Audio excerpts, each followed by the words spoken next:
Dans la paracha qu'on va lire cette semaine, Bezrat Hashem, paracha de Bo, il est écrit Ushmartem et Amatzot. Vous devrez observer, faire attention, être scrupuleux quant à la confection des matzot. Parce que moi, Kadosh Baruch Hu, je vous ai sorti d'Égypte, etc., etc. Bien, Rabbi Oshia, l'un des Amoraïm, Rashi rapporte ça sur place, et il dit la chose suivante. Il dit Al tiye kore, shalom uvracha, eta matzot, et là, eta mitzvot. Ne dis pas il faut observer, il faut faire attention aux matzot, dit il faut faire attention aux mitzvot. Kederer she'en machmitzin eta matzot, car en machmitzin eta mitzvot. Et là, imba leyatra, ase ota miyad. Ça veut dire quoi? Le mot matzot et le mot mitzvot, c'est écrit de la même façon. Donc il y a écrit ne dis pas ushmartem eta matzot, mais dis ushmartem eta mitzvot. Que de la même façon que la matzah, il ne faut pas la faire devenir chametz, de la même façon quand tu as une mitzvah qui se présente à toi, eh ben fais en sorte d'être vigilant et de ne pas la faire devenir chametz. Les chachamim s'interrogent et ils disent, il s'agit de quoi ici, d'un jeu de mots? Parce que matzot, mitzvot, alors on fait un jeu de mots. Le Maharal demande, mais a priori, le sens premier du pasouk, c'est fais attention à ce que ta farine et ton eau ne deviennent pas chametz. Alors quel sens ici de faire des jeux de mots? Ça c'est la première question qui se pose. Est-ce qu'il y a vraiment un lien entre les matzot et les mitzvot, et un lien très profond ou pas? En dehors de ça, il y a une autre question très forte qui se pose au sujet de la matzah. Vous savez que la matzah, ça requiert une vigilance particulière. Parce qu'il suffit de ne pas être suffisamment attentif pour que la matzah, au lieu d'être matzah, elle devienne chametz. Et il y a tellement de halachot et tellement de chumrot qui résident autour de la confection de la matzah. Faire attention, et quand vous voyez un petit peu dans les fabriques de matzot, quelle excitation il y a. Surtout, chas vesham, que ça ne devienne pas chametz, et combien il nettoie, et combien il lave chaque chose, etc. On voit que la matzah, elle présente face à l'homme un défi surmontable mais difficile. C'est celui de confectionner une matzah qui sera matzah et pas chametz. Mais c'est un danger, parce que si jamais je manque le moindre détail, eh ben ma matzah, au lieu d'être matzah, elle risque d'être chametz. Demande le Rav Ben Zion Abba Shaul, il dit, je ne comprends pas. Si vraiment, Akadosh Baruch Hu, il tenait pendant Pessah à ce qu'on ne mange pas de chametz, il aurait dû me dire, ne mange pas de chametz, ça aurait été très facile. Ne pas manger de chametz, ça on peut. J'aurais pas mangé de chametz, j'aurais mangé juste des pommes de terre, et puis un peu de carottes, des tomates, et puis je me serais arrangé avec du riz, etc. Pourquoi Hachem ne se contente pas de me dire ne mange pas de chametz, mais il me dit en plus de ça, mange de la matzah. Il y a une obligation de manger de la matzah. Ça veut dire, ne dis pas, moi je suis mahmir et je préfère éviter la matzah. Tu veux éviter les kitniot, évite. Mais la matzah n'évite pas, tu es obligé. Pourquoi Hachem nous a fait ce méchant coup? De nous donner une mitzvah difficile et à laquelle on n'a aucune échappatoire, on est obligé de l'accomplir. Comment ça se fait et qu'est-ce qui se cache ici? En fait, il faut comprendre un point qui est très important. Les Bnei Israël, quand ils étaient en Égypte, ils étaient arrivés à un niveau très grave spirituellement. Ils faisaient à ce moment-là de l'idolâtrie. Et quand on voit les Midrashim, on voit que littéralement, les Bnei Israël, ils étaient attachés aux pratiques idolâtres des non-juifs, au même titre que les Égyptiens eux-mêmes. Il y a écrit par exemple dans le Midrash, dans le passouk qu'on va lire cette semaine, Mishrou ou Krou Lachem, écrit comme ça. Ksheayu bemitzraim, quand les Juifs et les Bnei Israël étaient en Égypte, ayu ovdim avodah zara, velo ayu ozvim ota. Ils étaient tellement attachés à l'idolâtrie, aux idoles, qu'ils ne la lâchaient pas. Amarle akadosh baruch hu le Moshe. Hachem a dit à Moshe, kol zman sheIsraël ovdim leeloke mitzraim, lo yigalu. Je suis désolé. Tant qu'ils sont encore attachés tellement fortement aux idoles, eh ben, je ne peux pas les délivrer, je suis désolé. Impossible. L'air va, ve'emor lahem, sheyanichu ma'asehem haraim, ve'lichpor ba'avodah zara. Dis-leur qu'il faut absolument qu'ils nient la avodah zara et puis qu'ils abandonnent tout ça. Hadaou dirtiv, c'est ce qui est écrit dans le passouk, mishrou ou krou lachem. Mishrou, ça veut dire séparez-vous et prenez un veau que vous allez devoir amener en korban Pessah. Ça veut dire quoi? Klomar, mishrou yedechem avodat kochavim, écartez-vous de l'idolâtrie, ou krou lachem tzon, et prenez un animal, veshachatu eloheen shel mitzraim, ve'asu ha'pesach, shebekach hakadosh baruch hu poseach alechem. Ça veut dire quoi?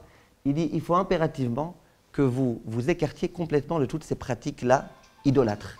Arrêtez ces pratiques idolâtres et puis à ce moment-là, Bezrat Hashem, je pourrai. Qu'est-ce qu'ils ont eu besoin de faire les Bnei Israël? Essayez de vous imaginer. À cette époque-là, leur Dieu, c'était ces agneaux-là. On leur a demandé, prenez un agneau que vous allez devoir égorger. Prenez celui qui, jusqu'à présent, pour l'instant, était pour vous un Dieu, vous allez devoir l'égorger. Mais pas simplement ça. En plus, au vu et au su des Égyptiens. C'est-à-dire que vous allez prendre leur Dieu, la chose la pire à laquelle ils sont le plus attachés, et vous allez devoir égorger ça. Vous êtes d'accord que c'est quelque chose, malgré tout, de très difficile qu'on demande au Bnei Israël? Eh bien, dit à Kadosh Baruch Hu, pour que je puisse vous sauver, il y a un impératif. Écartez-vous du mal. Sour Mera, écartez-vous du mal. Maintenant, Sour Mera, ce n'est pas suffisant. Qu'est-ce qu'il faut encore accomplir dans la vie? Va Asetov. C'est quoi Asetov? Akadosh Baruch Hu, il va donner une mitzvah au Bnei Israël qui va être un exemple de ce qu'Akadosh Baruch Hu attend de nous dans l'accomplissement des mitzvot. Comment cette mitzvah va s'appeler? Elle va s'appeler la mitzvah de Matzah. La mitzvah de Matzah, ça va être l'exemple prototype de la mitzvah qui va permettre Bezrat Hashem au Bnei Israël de devenir un peuple et de se rattacher à Akadosh Baruch Hu. Sour Mera, c'est on s'écarte des idoles. Va Setov, c'est la mitzvah de la Matzah. Question, qu'est-ce que la Matzah? La Matzah, c'est pas très compliqué, la recette, c'est je crois la chose la plus simple au monde, c'est de la farine plus de l'eau. Rien d'autre, même pas de sel. Je crois qu'on écrit, on met pas de sel dans la Matzah. La Matzah, c'est de la farine et de l'eau. On mélange ça, et puis on commence la course à la montre. On a 18 minutes pour avoir complètement terminé de cuire la Matzah. Maintenant, attention, parce que tout ce qu'on dit qu'on a 18 minutes, c'est uniquement si on laisse ça mélanger et qu'on ne fait rien. Mais si on commence à pétrir la pâte, elle se réchauffe un petit peu, d'une certaine façon, et c'est possible, écrit en Shulchan Aruch, que si tu lâches la pâte, si tu arrêtes de t'occuper de la pâte, même pendant quelques instants, qu'elle devienne déjà chametz. Donc, la matzah, c'est du non-stop. Pendant les quelques minutes que ça prend de la préparer, il faut à aucun moment s'arrêter. Ça veut dire que la matzah, si on réfléchit bien, la matzah, c'est l'exemple de ce qu'on appelle, dans la terminologie de la Torah, la zrizout. La zrizout, c'est l'empressement. La zrizout, c'est le zèle. Ça veut dire essayer d'être le plus rapide possible. Quand tu as commencé une mitzvah, eh ben, empresse-toi à la finir jusqu'au bout. Ne laisse pas du tout d'attente, aucun moment d'attente. Si on réfléchit un petit peu à la zrizout, quand on parle de cette dimension qui s'appelle la dimension de la zrizout, qu'est-ce que cette dimension? Généralement, on a l'impression que pourquoi c'est bien d'accomplir la mitzvah avec empressement? Parce que, attention, si jamais tu n'accomplis pas suffisamment rapidement, eh ben, la mitzvah risque de te filer entre les mains. Et donc, on a l'impression que la zrizout, c'est un moyen pour ne pas rater, ne pas gâcher la mitzvah. C'est l'impression qu'on a. Et quand on a l'impression que non, mais à part ça, c'est sûr que c'est bien de faire les mitzvot comme il faut, mais on a l'impression, en tous les cas, vous serez d'accord avec moi, que c'est un hidour. On a l'impression que c'est un petit peu mieux. Ça veut dire la mitzvah, l'essentiel, c'est l'acte. Les intentions, n'en parlons pas. Et puis, si tu l'as fait en t'activant, eh ben, c'est un petit peu mieux. C'est l'impression qu'on a. La vérité, c'est que le Messiah Yesharim le dit. Il dit pourquoi, entre autres, c'est important d'accomplir les mitzvot avec empressement? Parce que qui te dit que demain, tu pourras l'accomplir, cette mitzvah? Aujourd'hui, on te sollicite. Hachem te sollicite. Tu as la possibilité d'accomplir une mitzvah. Qui te dit que demain, tu pourras? Donc, dès que tu peux, il faut accomplir la mitzvah. La question qui se pose, c'est est-ce qu'il n'y a que ça? Est-ce que le but de l'accomplissement de la mitzvah bizrizout, c'est uniquement ça ou pas? À propos de David Amelech, il est écrit dans le pasuk Chashti velo itmamati. Ça veut dire quoi? Chashti, c'est j'ai été rapidement. Velo itmamati, ça veut dire et j'ai pas pris mon temps. Alors, toute personne qui a un QI un tout petit peu élevé, il comprend que si j'étais rapidement, c'est que j'ai pas pris mon temps. Et puis si j'ai pas pris mon temps, ben, j'ai dû aller rapidement. Qu'est-ce qui se cache ici? Rachamim me disent non. Il y a des gens qui vont vite, pourquoi? Parce qu'au début, ils ont pris tout leur temps. Donc au début, ils ont pris tout leur temps. À la fin, ils n'ont pas le choix, ils ne veulent pas arriver en retard. Ils fusent à la vitesse de l'éclair. Viens, David Amelech, il dit pas du tout. Moi, je fuse. Mais pas parce qu'au début, j'ai pris du retard et donc du coup, le seul moyen d'arriver à l'heure, c'est de courir. Pas du tout. Moi, pourquoi je cours? Je cours parce que j'aime la Torah et les mitzvot. Donc on voit que courir, ce n'est pas simplement un moyen d'accéder à bon terme, mais courir, c'est quelque chose en soi. Vous savez qui est-ce qui va nous donner cet exemple de la façon la meilleure? C'est notre chère Matzah. Cette Matzah qu'on embrasse le soir du Seder, grâce à laquelle on accomplit une mitzvah de Horaïta, c'est elle qui va nous donner cet exemple. Pourquoi?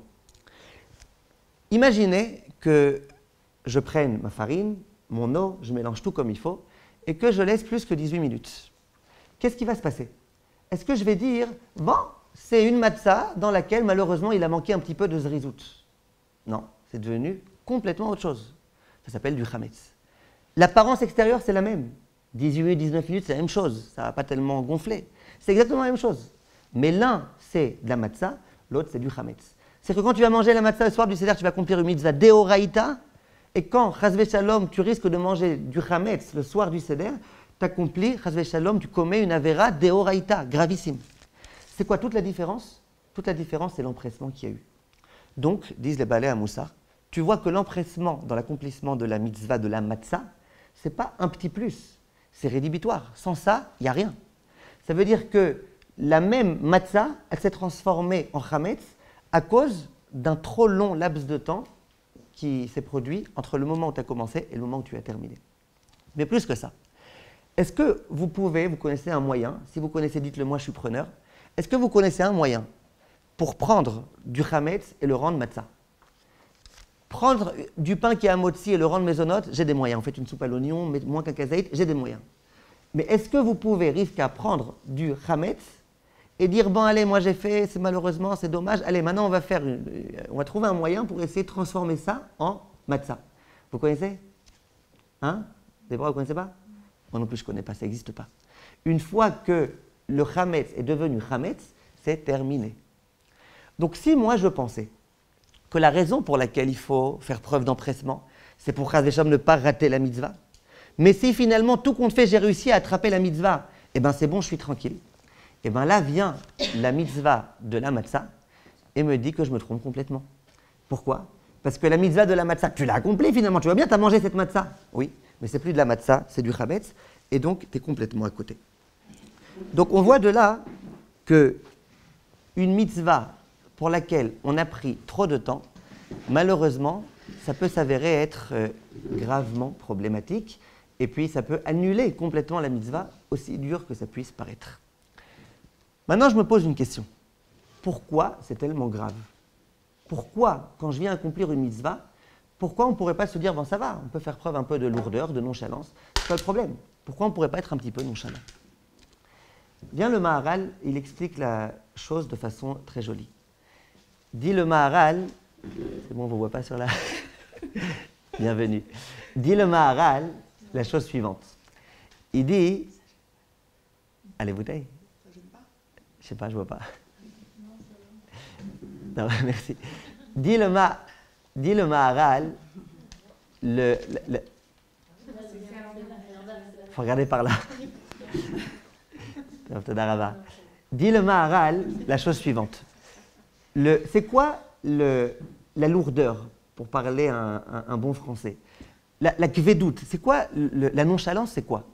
Tous les sifrés, les sfarim de Kabbalah et compagnie, ils expliquent que la fainéantise, ça provient du corps. La lourdeur, c'est toute la matérialité, c'est le corps, c'est l'aspect matériel de l'homme qui fait que sans arrêt, il est lourd, etc. Eh bien, ça, c'est la matérialité. Et comme ça, le Messiah Yesharim dit aussi, ce qui empêche à l'homme d'être empressé, d'être zariz, c'est la lourdeur. Comme ça, Chachamim m'explique. Maintenant, les mitzvot, elles sont divines, elles sont éloquiotes. C'est Akadosh Baruch Hu qui les a données. Maintenant, Akadosh Baruch Hu, lui, c'est évident qu'il est complètement au-dessus du temps. Ça n'existe pas pour lui, ça lui prend du temps de faire quelque chose. Ça n'existe pas auprès d'Akadosh Baruch Hu, la lourdeur. Akadosh Baruch Hu, quand il a quelque chose à faire, il le fait immédiatement. Donc, les mitzvot d'Akadosh Baruch Hu, elles sont spirituelles. Ce qui est spirituel, il n'y a pas d'emprise de temps. Ce qui est spirituel, eh ben, logiquement, tu as la possibilité d'accomplir la mitzvah, tu accomplis tout de suite. Non, quand Akadosh Baruch Hu me donne une mitzvah, de quelle façon il aimerait que je l'accomplisse? Eh ben, de façon spirituelle. Plus la mitzvah elle peut rester spirituelle, mieux c'est. Si maintenant, une fois que la mitzvah se présente face à moi, je commence à être lourd et à attendre et à être nonchalant et à faire preuve d'indolence pendant des heures et des heures et des heures, même si finalement j'accomplis la mitzvah, mais dans cette mitzvah, il y a trop de matérialité qui aurait été mêlée. Donc c'est plus une mitzvah qui est pure. Akadosh Baruch Hu, il aimerait que la mitzvah elle reste spirituelle, qu'elle reste pure. Donc quand je ne mêle pas de lourdeur, eh ben, la mitzvah, elle est complètement spirituelle. Et dit le Maharal, regardez comment c'est beau. C'est-à-dire que l'homme qui est matériel, il peut, s'il arrive à faire preuve d'empressement, supprimer de la mitzvah l'aspect matériel et rendre la mitzvah complètement spirituelle. Et il dit le Maharal, c'est mieux qu'un ange. Parce que l'ange, lui, il n'a pas de corps, donc le problème est résolu. Mais l'homme qui a un corps, et donc qui pourrait faire intervenir tous les paramètres du corps, et toute la nonchalance, etc., et qui ne le fait pas, eh bien l'homme a réussi à relever le défi. Donc, accomplir une mitzvah, bizrizut, c'est supprimer de la mitzvah l'aspect trop corporel et matériel et réussir à rester complètement dans le spirituel. On voit de là, en tous les cas, de tout ce qu'on vient de dire maintenant, après on va expliquer encore un petit peu plus, Bezrat Hashem, mais on vient d'expliquer une chose, c'est que si on pouvait penser jusqu'à présent que la zrizout, c'était juste une façon d'être certain qu'on ne va pas manquer à notre devoir d'accomplir la mitzvah, maintenant on comprend que c'est faux. On comprend que la zrizout fait partie intégrante de la mitzvah, en tous les cas, dans le cas de la matzah. La matzah, elle doit se faire bizrizout. Et s'il manque la zrizout, il manque. Et dans toutes les mitzvot, ainsi que l'explique le Maharal, s'il manque la dimension de la zrizout, eh ben, il manque beaucoup, il manque énormément. Si on comprend bien ça, on peut comprendre énormément de textes, on ne va pas trop s'allonger, mais il y a une Gemara très jolie, au début de Masechet Brachot. Il y a un Rav qui s'appelait Rabbi Zera. Rabbi Zera dit, moi je voyais parfois les gens, les Talmidei Chachamim, qui couraient quand ils allaient au Beth Knesset. J'avais aucun problème, c'est normal, quand on va accomplir une mitzvah, il faut courir. Mais même le jour de Shabbat, ils couraient. Moi je les voyais comme ça courir le jour de Shabbat. Et qu'est-ce que je disais à voix haute? Je ne me gênais pas. Je disais, Mechalele Shabbata. Ces Talmidei Chachamim, ils font du Chilul Shabbat. Il y a écrit, Sheyeh, comment il y a écrit là-bas, Iluchecha be-Shabbat, lo yeh ki iluchecha bechol. Ta démarche, ta façon de marcher le jour de Shabbat, elle doit être différente de ta façon de marcher en semaine. Donc qu'est-ce qu'ils font ces Chachamim là? Ils courent pour aller étudier la Torah, ils vont au Beth Midrash, bon c'est très bien, mais ils font du Chilul Hashem. Dit le Rav, jusqu'au moment où j'ai entendu moi-même une braïta, dans laquelle il y a écrit que c'est une mitzvah de courir pour aller étudier la Torah, même le jour de Shabbat. Il dit, et à partir de ce jour-là, qu'est-ce que j'ai fait? Moi-même, je me suis mis à courir. Et donc on l'apprend d'un passouk dans lequel on nous dit que de la même façon que quand un lion rugit, tout le monde se met à courir, et bien de la même façon quand on vient étudier la Torah, il faut courir. Demande Chazal, a priori, c'est super bizarre cette histoire-là. Pourquoi c'est super bizarre? D'abord parce que si vraiment c'est assourd de courir Shabbat, qu'est-ce qu'il y a si tu as envie d'aller étudier la Torah? Et alors, tu vas annuler l'interdiction de courir pour aller étudier la Torah? C'est bizarre. Pourquoi on annulerait une interdiction pour étudier la Torah? Et en dehors de ça, on aurait dû dire, si tu es en retard au cours, alors tu as le droit de courir. Mais si tu es à l'heure, eh ben, tu peux aller à ton aise tranquillement. Il n'y a pas écrit ça. Il y a écrit que systématiquement, quand il allait étudier la Torah, il courait. On amène un passouk qui dit que quand on va étudier la Torah, il faut être comme quand il y a un lion qui a rugi. Peut-être que le passouk qui parle de semaine, peut-être qu'il ne parle pas de Shabbat. D'où il savait que ça parlait de Shabbat, avec tout le Chilul Hashem qui peut être inclus dans ça, les gens qui courent Shabbat. Qu'est-ce qui se cache ici? Dit le Chidouché Harim quelque chose de très fort. Il dit, on a mal compris. Si on croit qu'on annule l'interdiction de courir Shabbat au profit de la mitzvah d'étudier la Torah, c'est qu'on n'a rien compris. C'est pas ça. C'est pas du tout ça. Pourquoi on n'a pas le droit de courir Shabbat? C'est le simple fait de courir qui interdit Shabbat? C'est pas fait qu'on a le droit de courir justement pour faire une mitzvah? De quoi? C'est pas interdit de courir Shabbat, sauf si... Si, eh ben une fois qu'il y a cette Gemara qui l'a dit, c'est devenu permis. D'accord. Mais avant cette Gemara, d'accord. Donc, a priori, pourquoi c'est interdit de courir Shabbat?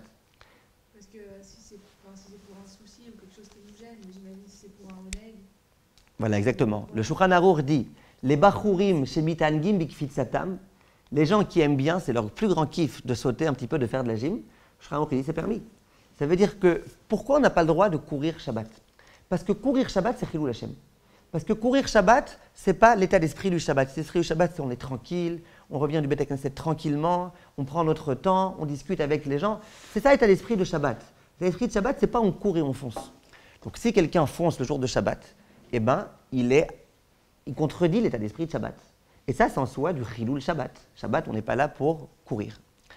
Maintenant, si on comprend que la façon d'accomplir la mitzvah, par exemple, d'étude de Torah, c'est d'aller en courant. Donc du coup, c'est plus du Chilul Shabbat, puisque c'est la façon dont on doit se comporter. Si nous, on pensait que pour aller étudier la Torah, on doit marcher, c'est la façon normale. Bon, toi, tu vas courir. Alors, courir, ça pourrait être quelque chose de super bizarre. Mais c'est pas ça. La façon dont un homme doit aller étudier la Torah, c'est en courant. Donc ça ne contredit pas du tout Shabbat, puisque Shabbat, on a le droit d'étudier la Torah. Or, étudier la Torah, c'est aller en courant, puisque la dimension de Zrizout, elle fait partie intégrante de la mitzvah. Donc Shabbat, il faut courir. Puisque quand tu étudies la Torah, c'est en courant, et que Shabbat, on a bien sûr le droit d'étudier la Torah. Tu me dis, mais ça contredit l'état d'esprit de Shabbat? Pas du tout. Ça contredit l'état d'esprit de Shabbat si je vais courir pour des choses qui sont inutiles. Alors pourquoi tu vas en courant? Tu n'aurais plus marché. Mais si il faut courir parce que c'est pour accomplir une mitzvah, et bien là, il n'y a déjà plus aucun problème. Et il y a plusieurs exemples qu'on voit et qui prouvent exactement cela. Que la façon dont une mitzvah s'accomplit pour être dans les normes de la mitzvah, c'est en courant. Évidemment, je ne parle pas du Zman Tfila, dont on parlera dans la partie de Halakha bientôt, Bezrat Hashem. C'est sûr que si quelqu'un dit « moi je suis Zariz, je prie avant la 4e heure », c'est pas que tu es Zariz, c'est que tu es obligé de prier avant la 4e heure. Et si tu pries après la 4e heure, tu es déjà complètement en dehors du temps, tu es déjà a posteriori. Moi je parle même d'une mitzvah dans laquelle tu es encore dans les temps. Mais si tu le fais sans courir, tu as laissé la matière s'introduire dans ton acte et tu es un petit peu malheureusement à côté. Bon, si on réfléchit un petit peu, comment une matzah devient chametz? Donc on a compris, on a accepté en tous les cas, que si tu laisses la matzah trop de temps, elle va devenir chametz et que c'est très grave et qu'il y a une différence colossale entre le chametz et la matzah. Moi je pose une question, comment la matzah devient chametz? Dit Chazal, c'est pas compliqué. Il suffit que tu fasses rien, que tu sois passif pour que la matzah devienne chametz. C'est-à-dire que si nous on a l'impression quelquefois qu'il faut faire le mal pour procéder du mal, et bien là on voit que non. Tu peux ne pas faire le bien et en soi c'est déjà du mal. C'est ce qu'on voit ici. Ça veut dire quoi? Moi j'ai pris ma pâte, j'ai juste commencé un petit peu à la pétrir, j'ai mélangé l'eau avec la farine. Maintenant ça y est, j'ai rien fait. Je suis pas répréhensible, j'ai rien fait. Dis Rachmé à Moussar, mais c'est justement ça le problème, comme ils nous disaient les profs à l'école. C'est ça que je te reproche, pourquoi tu n'as rien fait? Et tu dis, elle veut dire rien faire. D'accord? C'est quoi tu n'as rien fait? Tu n'as rien fait, ça veut dire que, étant donné que tu as laissé la pâte comme ça, tu as laissé la pâte sans la travailler, eh bien il y a des bactéries qui vont venir et qui vont faire qu'elle va devenir chametz. C'est comme ça que ça marche. Aujourd'hui, pour accélérer un petit peu le processus, on met nous-mêmes de la levure et des bactéries, tout type de choses qui vont lever la pâte. Mais normalement et logiquement, même si tu mets rien, le temps va faire son œuvre et finalement, toutes les bactéries vont rentrer dans la pâte et vont faire que ça va devenir chametz. Par contre, si tu te dépêches et que la pâte est toujours en mouvement, là, il n'y a rien qui va se passer. Donc la leçon de la matzah, c'est quoi? C'est que quelquefois, même de façon passive, tu peux faire le mal. Quand tu ne fais pas le bien activement, tu laisses le mal entrer en toi et c'est là que les problèmes commencent. Il y a écrit dans Chazal qu'il y avait un rave, quand il priait à la fin de cette fila, il disait à Kadosh Baruch Hu, Hachem, Retzonenu lasot retzoncha. Nous, notre véritable volonté, si tu nous interroges à Kadosh Baruch Hu, c'est de faire ta volonté. Écoutez la beauté de cette fila. Ma vraie volonté, pas ce que je fais. Dans les faits, je ne fais pas ta volonté, je fais plein de fois autre chose. Dans les faits, ma vraie volonté, c'est d'avoir beaucoup d'argent et de machin. Non, ma vraie volonté. Tu me demandes c'est quoi ma vraie volonté? Ma vraie volonté, c'est ni argent, ni rien du tout, que faire ton ratson. Rien, ni vacances, rien. Retzon Hashem. Ma vraie volonté, Retzon Hashem. Si Retzon Hashem, c'est d'avoir de l'argent et aller en vacances, il n'y a pas de problème. Mais je veux dire, ma volonté principale, c'est de beaucoup étudier la Torah, de faire beaucoup de mitzvot et d'être Bezrat Hashem, un bon juif. C'est ça ma vraie volonté. Alors comment ça se fait que je ne suis pas toujours à la hauteur de mes exigences? On dit, et là, chez Aseor, chez Ba'issa, Me'akev. Le chametz, le levain qui est dans la pâte, il dérange. Et après, le Rav finissait cette fila en disant, Hashem, aide-nous à résoudre le problème du levain. Et puis comme ça, on pourra à nouveau accomplir ta volonté. C'est quoi ce levain-là qui se trouve en l'homme? On retrouve cette même logique là du chametz. Le levain, c'est le chametz. Qu'est-ce qu'on dit dans le Kol Chamira Dika Birshuti à Pessah? On annule le chametz, le séor, on annule toutes ces choses-là. Dire Rashi sur place, ça veut dire quoi? Ça veut dire Yetzer hara shebilvavenu amachmitzenu. On a à l'intérieur de nous un Yetzer hara qui fait que ça devient chametz. Ça veut dire quoi? Nous, on a l'impression que le Yetzer hara, ce qu'il veut de notre part, c'est qu'on commette des avérotes. Et c'est vrai, il ne se gêne pas. Hein. Parfois, il nous demande littéralement, fais du lashon hara, fais ceci, fais cela. Il ne se gêne pas. Mais parfois, il voit qu'il n'a pas beaucoup de chance avec nous. Qu'est-ce qu'il fait? Il a un meilleur conseil. Il dit, c'est pas la peine de faire des avérotes. Juste, ne fais rien. Ne fais rien. Je dis, mais non, si je fais rien, ben, je vais étudier la Torah. Non, ne fais rien. Ne fais rien du tout. Ne fais rien. Maintenant, c'est quoi le problème quand le Yetzer hara me dit ne fais rien? C'est que le cœur de l'homme, eh ben, c'est cette pâte-là, cette pâte qui est matzah et qui risque de devenir chametz. Tant que mon cœur est occupé, que mes pensées sont occupées, que je suis sans arrêt en train soit d'étudier la Torah, soit d'accomplir des mitzvot, soit de faire des choses intéressantes, soit d'aider les gens, je suis sans arrêt comme ça en mouvement, soit même en train de travailler, de faire des choses. Tant que je suis en mouvement, eh ben, je ne laisse pas de place à mon Yetzer hara, d'entrer en moi. Je ne laisse pas de place à l'ennui de venir. Par contre, dans la mesure où je ne fais rien, et ça, il adore le Yetzer hara que je fasse rien, dans la mesure où je ne fais rien, là, qu'est-ce qui se passe? Là, le Yetzer hara, il vient. De la même façon que quand la pâte, on ne fait rien avec elle, il y a tous les chaydakim, tous pas les microbes, mais les bactéries qui vont entrer et qui vont faire monter la pâte. De la même façon, quand l'homme ne fait rien, immédiatement, eh ben, il y a ça qui commence à venir. Et vous remarquerez, quelqu'un qui passe son temps à étudier la Torah, il est tranquille, il ne va pas commencer sans arrêt, lui il me fait du mal, et lui il m'embête, et lui machin, et lui il truc. Et quand quelqu'un il fait rien, Pitom, d'un coup, il est fâché contre le monde entier, il a des problèmes avec tout le monde, rien ne va, tout est. Et c'est pour ça que quand quelqu'un déprime un petit peu, on lui conseille, travaille, fais des choses, sois occupé. Quand tu es occupé à faire le bien, eh ben, il n'y a plus beaucoup de place au mal. Viennent Chachamim et nous disent que le seul problème qu'on a avec le manque d'empressement, c'est que justement, ça a l'air d'être tellement innocent, ça a l'air d'être tellement pas grave, qu'on ne s'investit pas beaucoup pour travailler contre ça. Si quelqu'un sait qu'il est coléreux et qu'il sait que parfois il se met dans tous ses états et qu'à cause de ça, il est à 2 doigts du divorce et qu'il est à 2 doigts de ceci et de cela, eh ben, il comprend bien qu'il y a un problème, il va essayer de se prendre en main. Mais par contre, être fainéant, ben ça va. D'abord, personne ne s'en aperçoit vraiment, à part moi-même et le bon Dieu. Et puis en dehors de ça, c'est pas grave, c'est pas très grave, il n'y a pas des grands problèmes. Eh bien, viennent Chazal et nous disent que si, il y a un problème et il faut s'occuper absolument de ça. Quand l'homme est empressé, qu'il accomplit tout ce qu'il faut, que jamais il est en train de se poser des questions et compter les mouches, là il peut Bezrat Hashem continuer à avancer. Rav Shlomo Amar il a raconté une fois que c'était une veille de Kippour, je crois. Et il était obligé d'aller au Beit Din, c'est quand il habitait avant, pas Yerushalayim. Il était obligé d'aller au Beit Din parce qu'il y avait un truc urgent à régler. Il dit, bon, il attend le bus et il voit 2 très vieilles personnes qui sont en train de discuter l'une avec l'autre, l'homme avec sa femme. Bon, le Rav, il va au Beit Din, ça lui a pris 3 bonnes heures de faire ce qu'il avait à faire là-bas, etc. Et puis après, il prend le bus du retour et il revient. Il revient, il descend du bus, qui est-ce qu'il voit? Le même grand-père avec la grand-mère, ils sont en train un peu de se disputer. Alors, visiblement, le Rav, il les connaissait un peu ou quoi, il leur dit qu'est-ce que vous faites la veille de Kippour, comme ça, pendant 3 heures, assis sur le banc, etc. Il leur dit, ben, on est en train de se disputer, parce qu'on a compté le nombre de bus qui passaient ici. Moi, je dis qu'il y en a 320, et ma femme dit qu'il y en a 321. On est en train de se disputer qui est-ce qui a raison. Le Rav, il dit, je t'abbarre chez moi, la veille de Yom Kippour, des gens de 80 ans, qu'est-ce qu'ils font? Ils comptent le nombre de bus qui passent et qui ne passent pas. Il y a des gens parfois qui s'embêtent, et quand on s'embête, on se dispute, parce qu'il faut bien qu'il y ait un peu d'action, quelque chose d'intéressant. Et donc, qu'est-ce qui se passe? On se dispute à ce moment-là. Donc, si on comprend bien ce qui se passe ici, on a compris que l'azrizout, l'empressement, dans toute notre démarche religieuse et générale, elle a plusieurs intérêts. Premier intérêt, il ne faut surtout pas que la mitzvah me file entre les mains. Deuxième intérêt, c'est quoi? C'est que plus je vais accomplir la mitzvah rapidement, moins je vais donner la place à la matérialité d'avoir d'emprise sur la mitzvah, plus la mitzvah sera pure. D'accord? C'est les 2 raisons qu'on a essayé d'évoquer, qu'on a essayé d'expliquer. Mais a priori, on va voir qu'il y a autre chose. Pourquoi? Dans notre fameuse paracha, la paracha de la semaine, il y a écrit dans le pasouk explicitement « Vaïmiketz shloshim shana varba meot shana » au moment où le temps de la délivrance est arrivé, « Vaïbetsem ayom azeh » voilà que ce jour-là, « Yatsu kol tzivot Hashem eretz Mitzrayim » le peuple juif est sorti d'Égypte.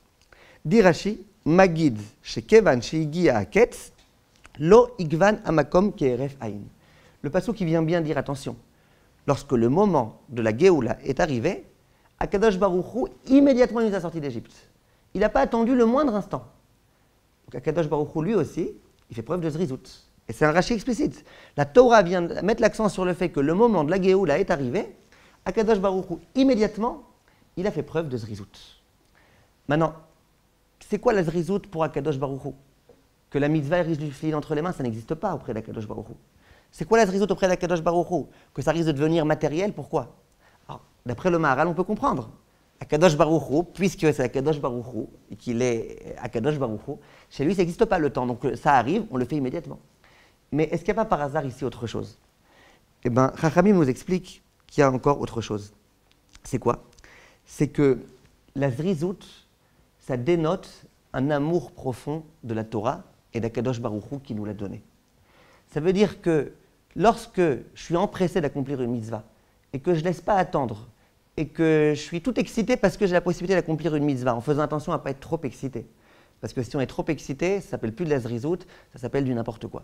Mais si jamais je fais les mitzvot rapidement, il y a une mitzvah, oui, comment, quoi, avec plaisir, tout de suite, non, j'attends pas, je finirai mon café quand il se sera refroidi, c'est pas grave, je fais. Quand on fait ça, on montre que les mitzvot, elles ont de l'importance à nos yeux. Et bien évidemment, une mitzvah dans laquelle on montre de l'attachement, c'est une autre mitzvah, une mitzvah d'une toute autre nature que la mitzvah dans laquelle on ne montre pas d'attachement. Si Akadosh Baruch Hu nous dit, les enfants, le moment est arrivé, dès que c'est arrivé, je me suis empressé de vous sauver. C'est que Akadosh Baruch Hu nous dit, je vous aime, j'ai la possibilité de vous sortir de cet esclavage insupportable, dès que je le peux, je le fais. Nous, si on veut montrer cette réciprocité de la relation avec Akadosh Baruch Hu, et lui montrer que nous aussi, on est autant attachés à lui que lui est attaché à nous, eh bien qu'est-ce qu'on fait? Quand on a une mitzvah qui se présente à nous, immédiatement, on essaye de l'accomplir. Donc, la zrizout, ce n'est pas simplement parce que j'ai peur de rater la mitzvah, même si je n'ai pas peur de la rater, même si je sais que je n'arriverai pas en retard au cours. Alors, pourquoi ce Rav, Rabbi Zera, il courait, même Shabbat? Parce que je montre que pour moi, les mitzvot, c'est important. Comment je montre? Je montre en courant. Il y a écrit dans le passouk de Shlomo que l'homme qui n'est pas empressé, il est chassar lev. Chassar lev, littéralement, c'est-à-dire qu'il lui manque le cœur. Ça veut dire quoi, il lui manque le cœur? C'est-à-dire qu'il lui manque la conscience de l'importance de la chose.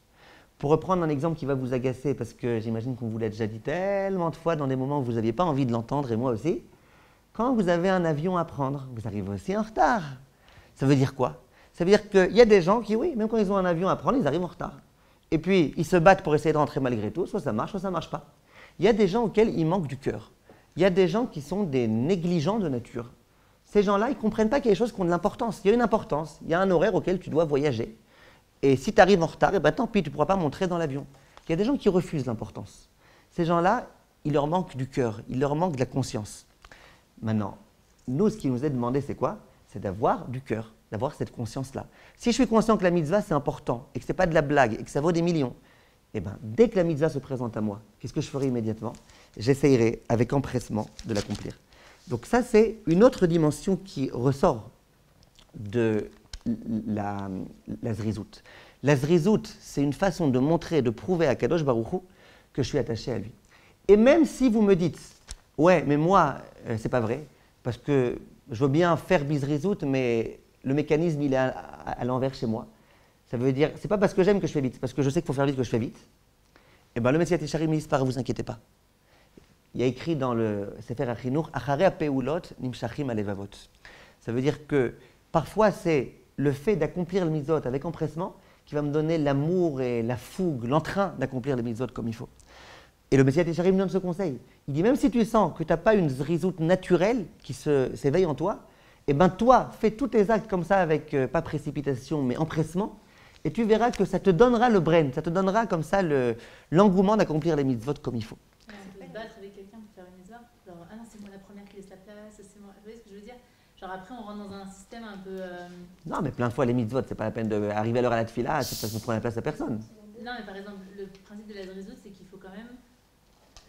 Enfin, je sais pas, il faut quand même connaître les mitzvot, quoi. Oui. Je veux dire, parfois, on ne sait même pas qu'on fait des mitzvot, c'est toute la journée, ça. Donc, pour avoir l'empressement pour en faire, Oui. il faut savoir quand même que ce qu'on est en train de faire, Ah bah.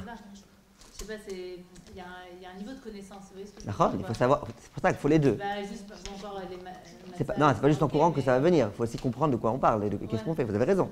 Mais parfois, c'est en courant qu'on s'excite un petit peu et que ça nous éveille notre cœur. Donc, C'est quoi la différence entre précipitation et empressement? ah ben c'est une grande différence. La précipitation, c'est quand on est tellement précipité, on fait tellement rapidement qu'on ne peut même plus réfléchir. L'empressement, c'est prendre le temps de réfléchir. Il y avait une fois une histoire avec le Hadmor de Satmar. Il y avait un endroit dans lequel il préparait des matzot. Et le Hadmor est rentré un moment pour voir comment il préparait. Et puis il a entendu une cacophonie, un truc qu'il n'avait jamais entendu. Il voit que les gens ils étaient tellement empressés que quand ils devaient taper, ils tapaient très fort sur la table et machin. Tout était comme ça, vraiment une grande précipitation. Le Rav leur a dit, toutes ces matzot-là, à la poubelle. On recommence. Ils ont dit, mais Rav, on a fait rapidement, avec empressement. Il a dit, non, ce n'est pas de l'empressement, c'est de la précipitation. De précipitation, il n'y a pas des bonnes matzot qui sortent. Pourquoi? Parce qu'il faut être rapide, il faut bien réfléchir. Mais il faut réfléchir à ce que tu fais, il faut voir que tu fais bien tout. Si tu es tellement précipité que tu fais tout trop vite à la va-vite, eh ben, tu ne vas pas réussir. Donc, il y a la précipitation et il y a l'empressement. D'être précipité et de faire preuve d'empressement, c'est autre chose. Par exemple, vous savez qu'il y a tout un inyan dans la halacha et dans la Gemara de Ikon Nikrat Elokecha Israël. Avant d'accomplir une mitzvah, il faut s'y préparer. Il y a des gens qui ont tellement envie de faire preuve d'empressement qu'ils ne vont pas se préparer. Pendant 1 heure, je vais me préparer à la tefila, mais non, si j'ai envie de faire preuve d'empressement, je prie tout de suite. Alors, sur ça, il y avait un rave, le petit-fils de Rabbi Akiva Eger, qui disait Il y a écrit Zrizin Magdimim la mitzvot. Il n'y a pas écrit Zrizin Magdimim ba mitzvot.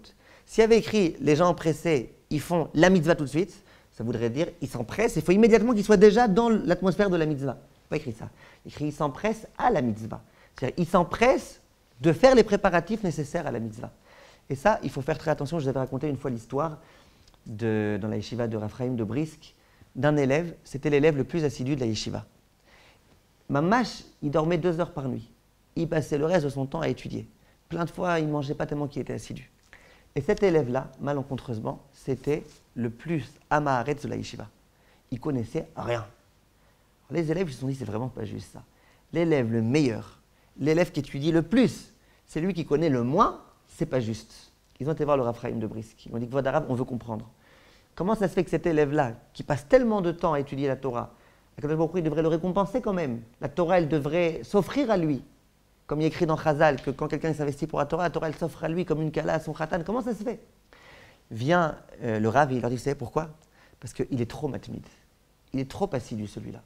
C'est-à-dire quoi, il est trop assidu, mais on n'a jamais vu qu'il y avait une limite. Plus tu es assidu, mieux c'est. Réponse, non. Si tu es trop assidu, et le Rav s'est expliqué, il dit, quand on étudie, d'accord. Après, au bout d'un moment, on souffle. Après, on essaye de se dire, alors qu'est-ce que j'ai étudié aujourd'hui? Et puis, quelquefois, on se dit, j'ai bien étudié aujourd'hui. Et puis, on se pose des questions. Mais quand il est tellement assidu que il n'y a même pas le temps de bien ouvrir la page parce que celui-là, il ne peut pas devenir Talmid Chacham. Impossible. Il y a de la précipitation et il y a de l'empressement. L'empressement, c'est maintenant, je dois étudier, j'étudie. Comme il y a un Rav qui disait, être matmid, c'est quoi? Être assidu, c'est quoi? C'est qu'une heure d'étude, ça soit 60 minutes. Il y a des gens, ils étudient 15 heures par jour. Mais chaque heure, elle est complètement décousue. 5 minutes ici, après un quart d'heure le café, après 3 minutes d'études, après t'es médaber belimoud avec l'autre, genre tu parles un peu de politique et de machin, et puis après, etc. Finalement, le bonhomme, il était 15 heures au Beth Midrash, il n'a rien fait. Il y a des gens qui sont au Beth Midrash pendant 1 heure, mais leur heure, c'est 1 heure. Il n'y a pas de téléphone, le téléphone est éteint, il n'y a pas de, évidemment, il n'y a pas de WhatsApp, il n'y a rien du tout. Il y a 1 heure connectée à Kadosh Baruch Hu. Oui, il y a des gens qui sont encore capables de faire ça aujourd'hui, qui sont capables d'étudier 1 heure par jour, et pendant cette heure-là, d'être sans rien du tout, essayer d'être le plus connecté à Kadosh Baruch Hu. La zrizout, c'est ça. La zrizout, c'est l'heure d'étudier commence, et ben je commence à étudier. L'heure d'étudier se termine, et ben maintenant, j'arrête d'étudier. Mais j'ai étudié comme il fallait. Donc on voit de là que si vraiment on a envie de prouver notre attachement à la mitzvah, et ben il faut faire preuve de zrizout. Maintenant, on peut comprendre pourquoi la Torah elle insiste tellement sur le chametz. Le chametz, celui qui mange du chametz, c'est un issour karet. Et écrit dans la Torah que la plupart des korbanot qu'on devait amener au Beth Amikdash, c'était assour que ce soit avec du chametz. Toutes les menachot qu'on devait amener comme sacrifice, il fallait que ce soit avec des matzot. Surtout pas de chametz. On a l'impression que la Torah, elle fait presque une obsession de ça. Pas de chametz, c'est très grave, non, non, non. Et puis bon, que les gens sont obsédés du chametz à l'approche de Pessah, ça vous le savez mieux que moi, surtout les femmes. Mais en tous les cas, on ne sait pas pourquoi. Comment ça se fait que la Torah, elle insiste tellement? Au Beth Amikdash, pas de chametz. Pourquoi? Bien, c'est faire un chinuch et dit, je vous lis dans les mots,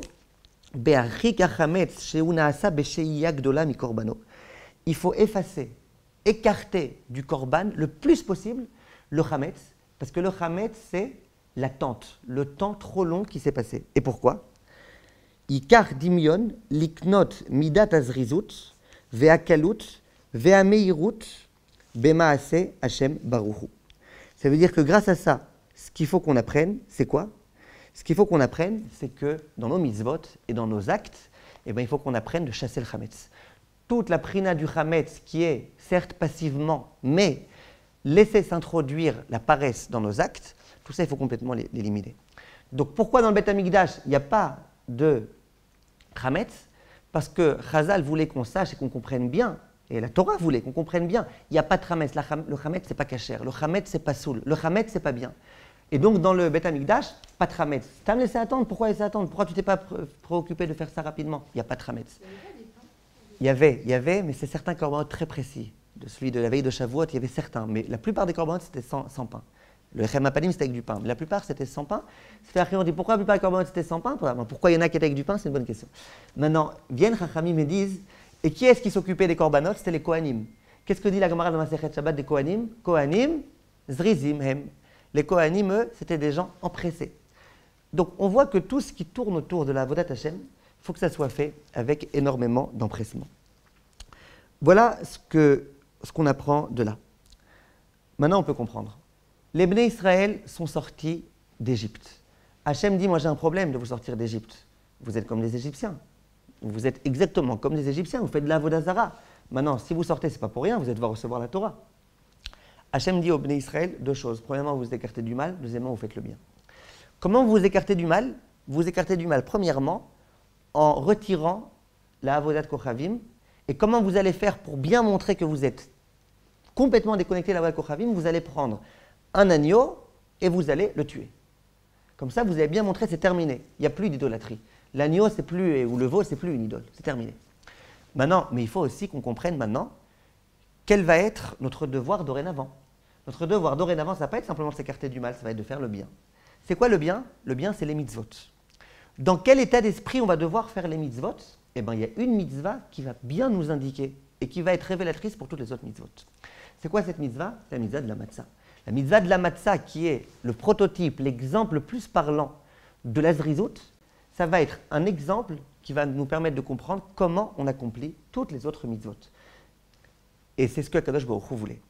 Donc quand Hachem, à ce moment précis, au moment où il nous prépare psychologiquement au travail spirituel qui va nous attendre, il dit « Ushmartem et matzot » attention, faites attention aux matzot. Vient Rabbi Oshia et dit « Bien sûr qu'on parle aussi des matzot, mais on ne parle pas que des matzot. Les matzot, c'est un modèle. Un modèle pour toutes les autres mitzvot. Qu'elles ne se vexent pas les matzot. La matzah fait partie intégrante des autres mitzvot. Elle n'a pas besoin de se vexer, ce n'est pas la peine de penser qu'elle va avoir honte. Mais c'est un exemple. Non, juste pour terminer.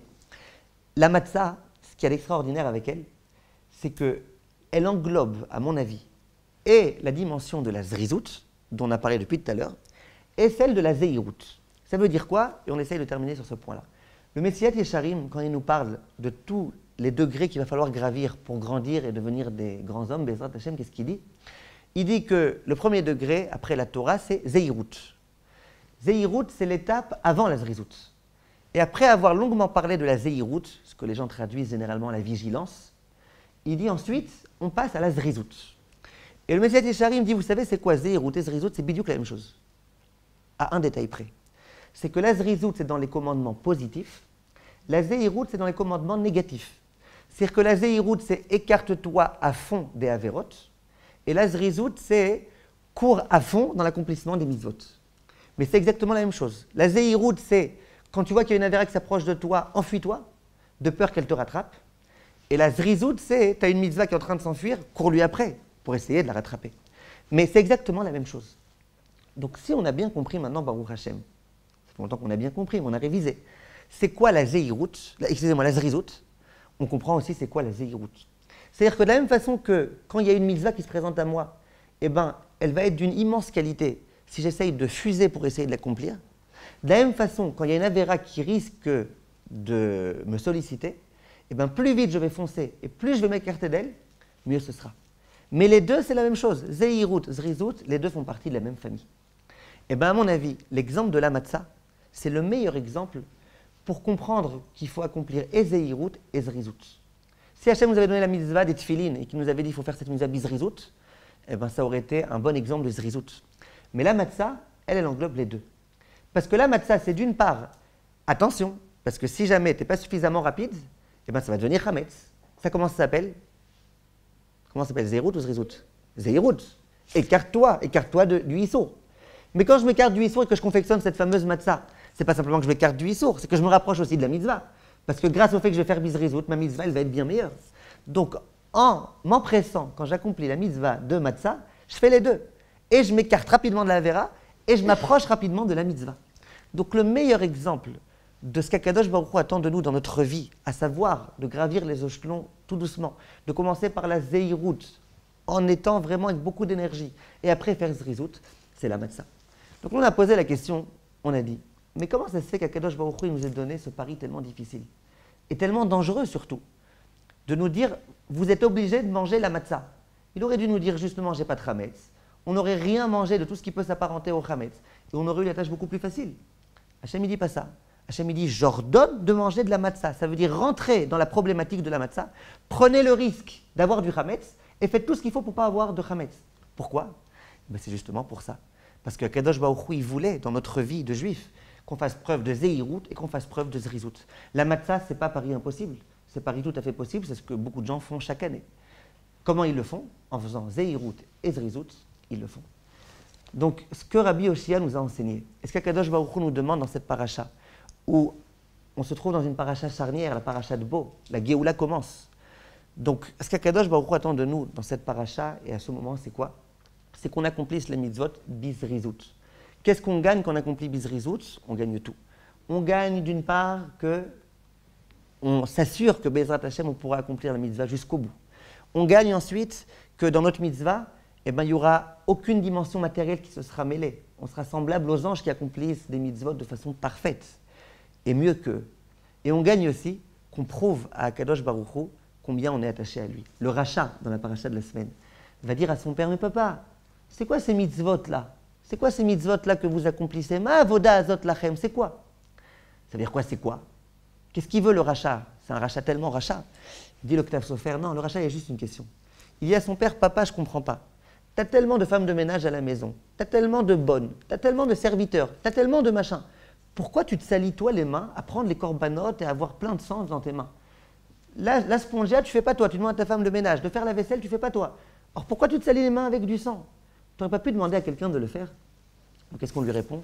On lui répond, mais écoute, Yawildi, quand Akadosh Baruch Hu a passé sur les maisons, qui est-ce qui a sauté sur les maisons? C'était ses envoyés? Non. Ani velo malach, ani velo saraf, ani velo shaliach, ani Hashem, ani velo acher. Hashem lui-même est venu et a sauté sur nos maisons. Il nous a prouvé comme ça son affection et son attachement à nous.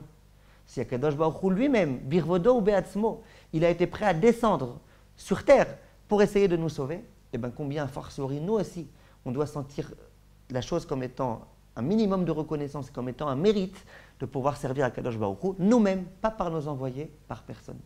Akadosh Baruch Hu nous a sortis d'Égypte rapidement parce qu'il nous a prouvé notre affection. Nous, qu'on lui prouve notre attachement en essayant, Bezrat Hashem, d'accomplir la mitzvot de la façon la plus zriza possible, Bezrat Hashem.